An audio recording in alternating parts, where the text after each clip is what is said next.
अब अगर हम बात करें लार्ज इंटेस्टाइन की, तो लार्ज इंटेस्टाइन का हमने सबसे फर्स्ट वीडियो के सबसे पहली स्लाइड थी वो, जिसके अंदर हमने पूरा डाइजेस्टिव ट्रैक्ट देखा था। उसके अंदर हमने कहा था कि जो हमारी लार्ज इंटेस्टाइन है उसके 3 पार्ट्स होते हैं, caecum, colon and rectum, right. तो सबसे फर्स्ट पार्ट जो है वो है सीकम। सीकम के साथ हमारा अपेंडिक्स अटैच होता है। अब सीकम के साथ हम ऊपर जाते जाएं तो ये इतना बड़ा जो हमारी स्ट्रक्चर नजर आ रहा है, दैट्स कॉल्ड कोलोन, राइट। ये सारा स्ट्रक्चर जो एक पाइप टाइप का स्ट्रक्चर है, ये सब है कोलोन।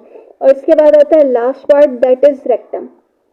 ये जो पाइपलाइन स्ट्रक्चर है कोलोन का, इसको हमने मजीद 4 टाइप्स में डिवाइड किया था। तो सबसे पहला जो पार्ट है इसका, जो कि ये इस तरह ऊपर की तरफ जा रहा है, वो है असेंडिंग कोलोन। फिर जो आगे की तरफ जा रहा है दैट इज ट्रांसवर्स कोलोन। फिर जो नीचे की तरफ आ रहा है दैट इज डिसेंडिंग कोलोन। और फिर जो इस तरह थोड़ा मुड़ के जा रहा है दैट इज सिग्मोइड कोलोन। अब यहाँ पर हमारे पास कुछ फंक्शंस हैं स्मॉल इंटेस्टाइन के और लार्ज इंटेस्टाइन के। वैसे तो इसके बहुत सारे फंक्शंस हैं जब हम इसको सर्च करें तो, बट यहाँ पर सम इम्पॉर्टेंट फंक्शन दिए गए हैं।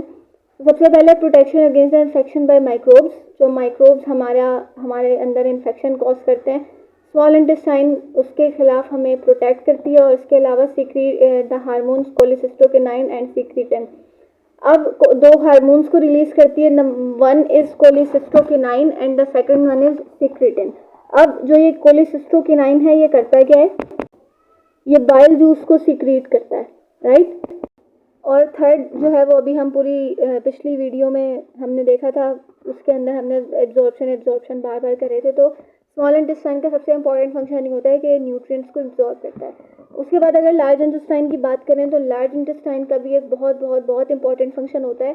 वो ये होता है कि ये कन्वर्ट कर देते हैं बिलीरुबिन को स्टर्कोबिलिनोजिन में और यूरोबिलिनोजिन में। अब एज वी ऑल नो के जो यूरिन है उसका एक पर्टिकुलर कलर है, वो पर्टिकुलर कलर होता है इस यूरोबिलिनोजिन की वजह से।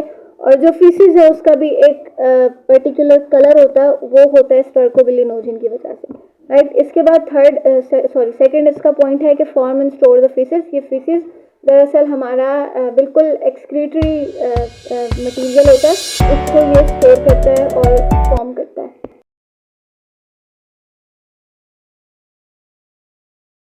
अब यहाँ पर हमारा एक जो है वो मैकेनिज्म है, एक इम्पॉर्टेंट मैकेनिज्म है जिसके अंदर सारे जूसेस जो हैं वो इकट्ठे होते हैं और हमारा काइल बनाते हैं। काइल का मतलब है कि हमने कहा कि हमारा जो स्लाइवा है वो जब फूड पर अटैक करेगा दैट्स कॉल्ड बोलस।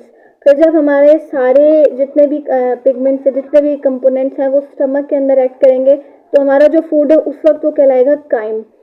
और इसके बाद जब हमारे इंटेस्टाइनल जूस, हमारा बाइल जूस, पेंक्रियाटिक जूस, ये सब मिल के अटैक करते हैं फूड पर, तो फिर जो उसकी फॉर्म बनती है होती है काइल। तो उसका एक मैकेनिज्म होता है, मुख्तलिफ रास्तों से मुख्तलिफ चीज़ें आ रही होती हैं और फिर वो एक डक्ट के अंदर, एक नाली के अंदर जो है वो इकट्ठी होती हैं। तो सबसे पहले हमारे पास यहाँ पर 2 चीज़ें नज़र आ रही है हमें, एक है राइट हेपेटिक डक्ट, एक है लेफ्ट हेपेटिक डक्ट। ये दोनों डक्ट्स आगे बढ़ती हैं और ये मिलती हैं, अटैच होती है एक डक्ट के साथ, that's called common hepatic duct. ये कॉमन हेपेटिक डक्ट आगे बढ़ती जाती है और ये बनती है कॉमन बाइल डक्ट। अब जब ये कॉमन बाइल डक्ट के अंदर मैच हो रही होती है तो बीच में इसको जो है वो ज्वाइन करती है सिस्टिक डक्ट, ठीक है, इसके अंदर आके अटैच हो जाती है। और इसके बाद जो कॉमन बाइल डक्ट है ये अटैच होती है हेपेटोपेंक्रियाटिक डक्ट के साथ। अब हेपेटोपेंक्रियाटिक डक्ट के अंदर जब ये जा रही होती है तो बीच में जो इसको ज्वाइन करने वाली चीज़ होती है पेंक्रियाटिक डक्ट, राइट। ये हमारा है थोड़ा सा फ्लो चार्ट इसी पिछले मैकेनिज्म को देखने के लिए कि राइट और लेफ्ट हेपेटिक डक्ट मिलेंगी तो कॉमन हेपेटिक डक्ट बनेगी, फिर common hepatic duct common bile duct के अंदर आएगी, मतलब मिल रही होगी, और बीच में इसको ज्वाइन करेगी सिस्टिक डक्ट। फिर ये मजीद आगे बढ़ के हेपेटोपेंक्रियाटिक डक्ट बनेगी और बीच में इसको ज्वाइन करेगी पेंक्रियाटिक डक्ट। और इन सारी चीज़ों के बाद जो हमारे पास फॉर्म बनती है फूड की उसको हम कहते हैं काइल, राइट। अब काइल के बाद ये यहाँ तक हमारी एब्जॉर्प्शन कंप्लीट होती है। एब्जॉर्प्शन के बाद जब हम काइल के अंदर से अपने एब्जॉर्ब फूड को माइनस कर दें तो जितना पार्ट बचा फीसिस, और वो फीसिस हमारा जो है वो एक्सक्रीट आउट हो जाएगा रेक्टम और एनस के जरिए। अब यहाँ पर जो है वो हमारा जो डाइजेस्टिव सिस्टम है वो तकरीबन एंड है। तो सबसे पहले हम एक जो है वो लास्ट ग्लैंड को देख लेते हैं, वो है पेंक्रियाज। पेंक्रियाज जो है वो एंडोक्राइन भी है, एक्सोक्राइन भी है, और अगर लोकेशन की बात करें तो स्टमक के पीछे मौजूद होता है और पत्ते की तरह का होता है, मतलब जो हमारे लीव्स होते हैं, हमारे पौधों के ऊपर जो पत्ते मौजूद होते हैं उसकी तरह का ये पेंक्रियाज होता है। और 85% जो है वो ये एक्सोक्राइन ग्लैंड के तौर पे काम करता है और 15% ये एंडोक्राइन ग्लैंड के तौर पर जो है वो काम करता है।